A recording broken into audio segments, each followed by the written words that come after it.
Jared Polin, FroKnowsPhoto.com, and it's time for an AdoramaPIX Rapid Fire Critique. And before we do that, I want to let you guys know that there are boot camps now that I am offering, basic, beginner, and intermediate, as well as a flash one that's taught by Adam Lerner. For more information on those, the next upcoming dates, well, they're June 16th and June 24th, but for more information, you can check out FroKnowsPhoto.com/bootcamp, and you can sign up right there. So let's get into the rapid fire critique. We've got one from S.J. Bailey, and some of these shots are with a D90, and it looks like the others were with a D700. So first things first, right off the bat, it looks like this shot was done with a flash. You can see that the glistening of the tongue is where that just lets me know that it was done with a flash. Now, what I would like to see in this image, other than, the composition is great, the framing's great, what's captured is very good, but it needs to be pumped up. And that's just my opinion, is that it needs to be pumped up a little bit in terms of contrast,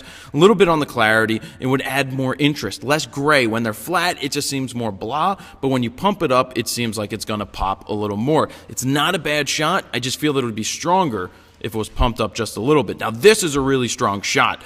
We have nice focus right here on the eye. It looks like there's been some extra work done in Photoshop to smooth out some things like the hair and the background and things like that. I couldn't find any data on what lens was used for this, but the framing, the composition is very nice. Again, the tones are a little on the flat side. It works a little better in this image than it does in the last, because you can still see some black in the eye, but I would like to see what would happen with a little bit more contrast and clarity to see if this pops and stands out a little bit more.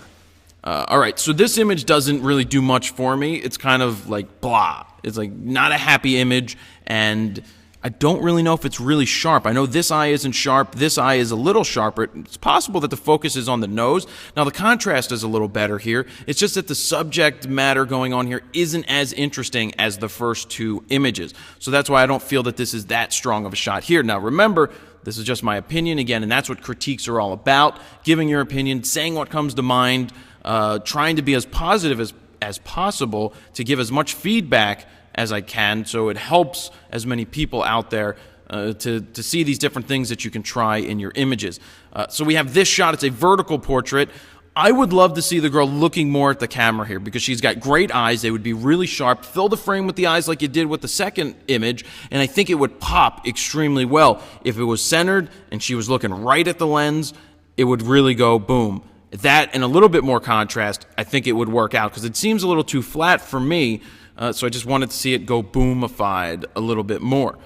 Moving on, we've got the pool here shot vertically. It's a little different from the first couple shots that we've seen, but I like the intersecting lines here of the pool, and you've got the vents and the tiles, as well as the background. You've got the reflection of the building that's there. It's cool. I'd like to see it pumped up just a little bit more. I just, again, think it's a little flat, and I think pumping it up would make it pop and basically have more interest. So we have seagulls here flying in a group. I do like this shot. I know I'm thinking that a horizontal would be slightly better, because you would get more of the birds in there. You wouldn't chop off the heads over here. Now, I'm not saying that's a bad thing in the vertical. I just think there is a lot of empty space down here that it would have worked well in a horizontal. And a secondary shot that you could think of is a tight shot of the birds flying. I know it's not the easiest thing to know when they're going to fly away, but a really cool shot would be a tight one of the birds flying. But composition is pretty good. The tone, the contrast, I like it much better in this frame. So we've got a London double-decker bus sitting out front. I'd like to say this, like, if an image can't stand on its own without having to try to pull out the gimmicks, like just color toning of the bus, then I don't think you should really do it. I don't find that it's that strong of an image. Is the focus here supposed to be the bus, or is it supposed to be the building in the background? If it's the bus, then we would want to focus on the bus a little tighter, blow out the background more so that the building in the back isn't as distracting.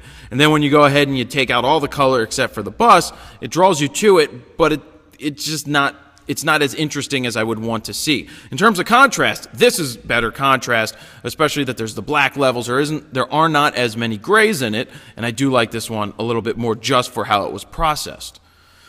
Okay, so we've got the Millennium Ferris wheel thingy-mabobber here, and it's pretty flat. Now, I've never been in this, so I don't know how easy or not easy it is to shoot out of, but it's not as interesting as I would hope. I think if you shot down through the spokes, if there was a possibility of doing that, that could be pretty good. Or out on the skyline, that could be even better. But in general, I just think it's a pretty boring shot to just have from up there. I would like to see a little more of what's going on in the scene if you can. But yeah, we'll move on from there. Now this is a really, really cool shot. This is one of my favorite shots that I've seen so far here, if not the favorite. The bridge is great. The color, the red is awesome, and just it flowing and disappearing into the fog is really awesome. It creates a lot of interest. The tone is great. The foggy day and how all of these wires are just fading away is really, really good. This is my favorite shot so far. Really like it a lot. And then, yep, this is the last shot. We've got a landscape, sort of. We've got the tree. Now, I'm a big fan of saying pump that contrast. And in this case, it looks like the contrast was pumped, and then so is the vibrance and saturation. And I can tell because you can see this glowy thing coming around the trees. You have to be very careful when you're processing that you don't overdo it. You don't overdo the contrast and the vibrance and the saturation that you can tell that it's done and that it's fake. This primarily happens with the saturation and vibrance.